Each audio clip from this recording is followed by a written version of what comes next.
Morning everyone. Sorry I didn't get to speak to you yesterday. I unfortunately had a little bit of allergic reaction, so I couldn't talk. After a brief conversation with my doctor, she straight away prescribed me some antihistamines and steroids. She knew exactly what it was, so much better today. Still not 100%, but at least I can talk, I can drink. Yesterday I couldn't even eat or drink, so that's really good. For day 4 of isolation for us, full time, day 1 of daddy daycare. So my husband officially finished work yesterday, so he is at home now to look after the little one. I am still working at the dining room table this morning just because they're still upstairs in bed watching film. So I think today, whilst we get settled with everything, I could be upstairs and downstairs depending on what they're doing and where the quietest and easiest place is to work. But we'll see how it goes. Hope to speak to you soon. Bye. Morning everyone. So here we are, day 21. Feeling a lot better today. Didn't feel so good yesterday. I think trying to balance everything felt a little bit overwhelming, and actually generally just the whole COVID situation. I had to stop myself scrolling through social media and watching the news yesterday. For my own sanity, I just needed a bit of a break from it all.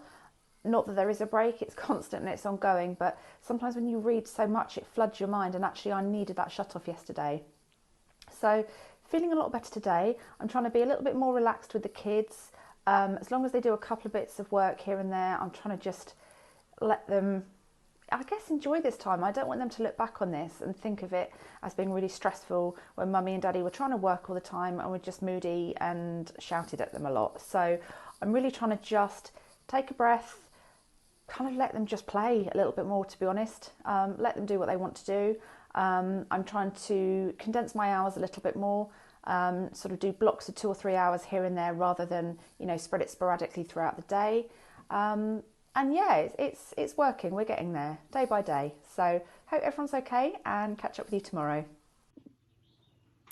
So I'm now on day 18 of self-isolation, and I wanted to speak to you a little bit today about structuring your day and getting a routine in place. Now this actually came about yesterday. I was speaking to a colleague of mine who's a technical engineer at projectifve. His name is Chris Steer. And we were basically discussing the importance of having a routine. Number 1, to keep you sane. Number 2, to make sure that you're being productive whilst you're working from home. Now, it got me thinking, I don't necessarily have a set routine whilst I'm working from home. Don't get me wrong, I'll get up, I'll get showered, I'll get dressed, I'll take the dog for a walk. But other than that, I don't really have a set time in which I have to do things. So I thought, do you know what, I'm gonna set aside some time this morning, and I'm gonna get together a to-do list, write down everything I need to do, and put a time next to it so I know what I need to do, what time I'm going to be doing that.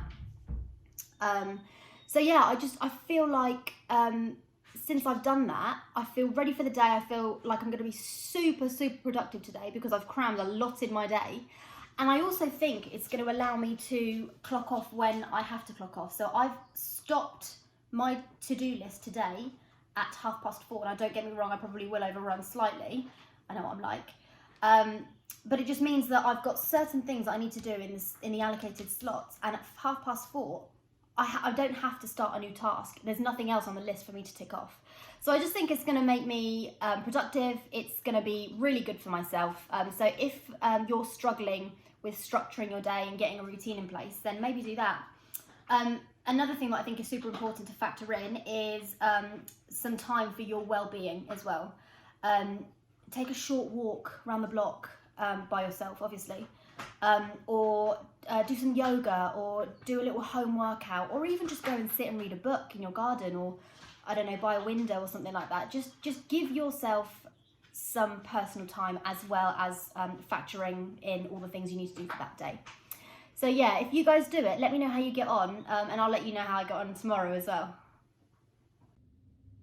So day 21 of our COVID adventure, and it's another COVID diary. So what did I learn yesterday? Well, I was predicting that I was going to let a few people down. I was going to be out on the road, and I had too many meetings. And yes, well, my prediction came true. I didn't make all of the meetings that I intended to.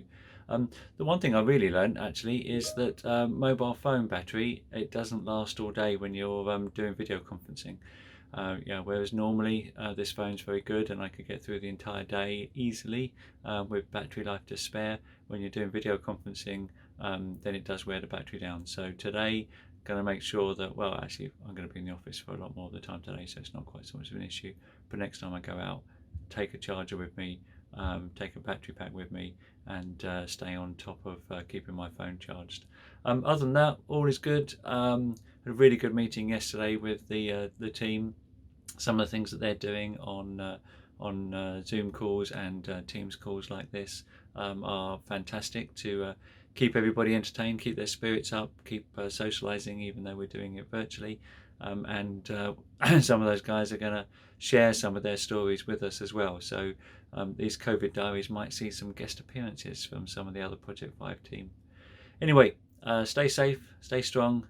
You got this, and let's keep going. Thanks.